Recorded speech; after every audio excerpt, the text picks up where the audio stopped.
3 میں سے ایک جو ہے الامین ایجوکیشن سوسائٹی کی طرف سے آیا ہے, 2 جو ہے ڈاکٹر مسعود صاحب نے ہمیں یہ ڈونیٹ کیا ہے. تقریباً 4.5 لاکھ روپے ایک اسمارٹ کلاس کے ہوتے ہیں. حکومت کو چاہیے کہ تمام اردو میڈیم اسکولس میں یہ چیزیں مہیا کرنا چاہیے, اور جو ہے ڈیجیٹل لائبریری بھی ہونا چاہیے. جی ہاں بالکل ہونی چاہیے.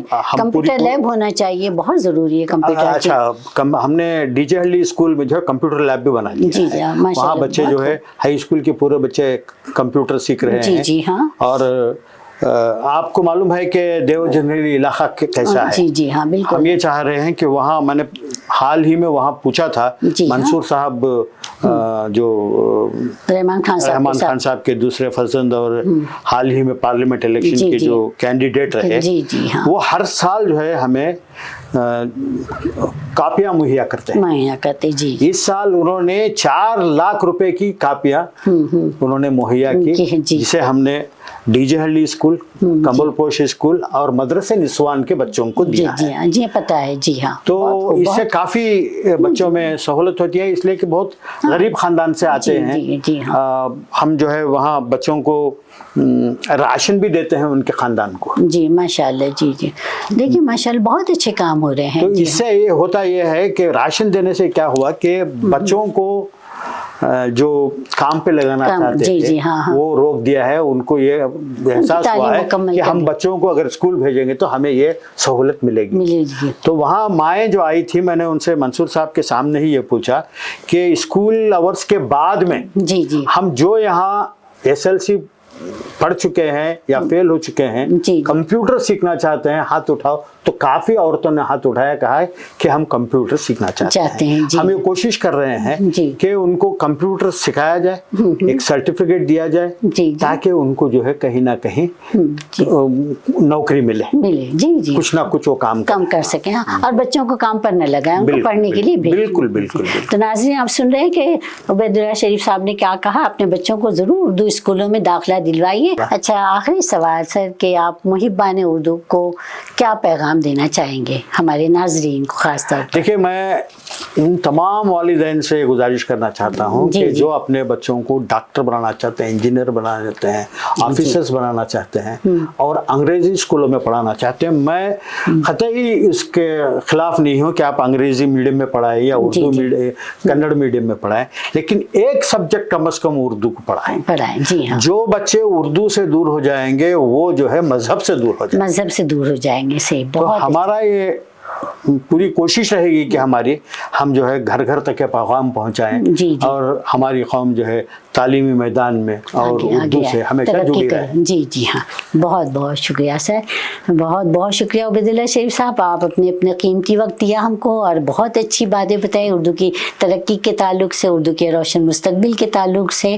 ناظرین, آپ نے دیکھا, آپ نے سنا, یہ تھے ہمارے آج کے معزز مہمان جناب محمد عبید اللہ شریف صاحب, انجمن ترقی اردو ہند کے چیئرمین. اور آپ نے ان کی باتوں سے یہ اندازہ لگایا ہوں گے کہ اردو کے آپ بے لوث خادم ہیں, محب اردو ہیں, اور پھر اس کے ساتھ ہی آپ ایک دیدہور انسان بھی ہیں اور ایک بصیرت افروز سیاستدان بھی ہیں.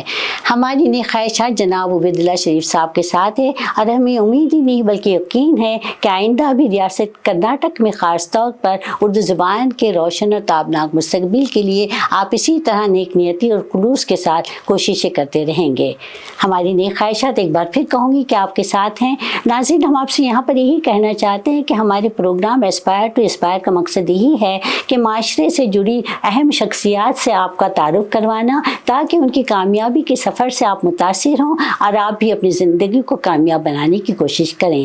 یاد رکھیں کہ کامیابی صرف ایک منزل نہیں بلکہ ایک سفر ہے, ایک جذبہ ہے, ایک حوصلہ ہے, لگن ہے اور ایک خواب ہے, اور اس خواب کو پورا کرنا زندگی کا مقصد ہونا چاہیے, اس یقین کے ساتھ کہ منزل ملے نہ ملے اس کا غم نہیں, منزل ملے نہ ملے اس کا غم نہیں, منزل کی جستجو میں میرا کارواں تو ہے. آئندہ ہم پھر ملیں گے چند اور نئی باتوں اور نئی شخصیتوں کے ساتھ. تب تک کے لیے سبیہ زبیر کو اجازت دیجیے. خوش رہیے اور اپنی ذات سے دوسروں کو خوش رکھنے کی کوشش کیجیے. بہت بہت شکریہ.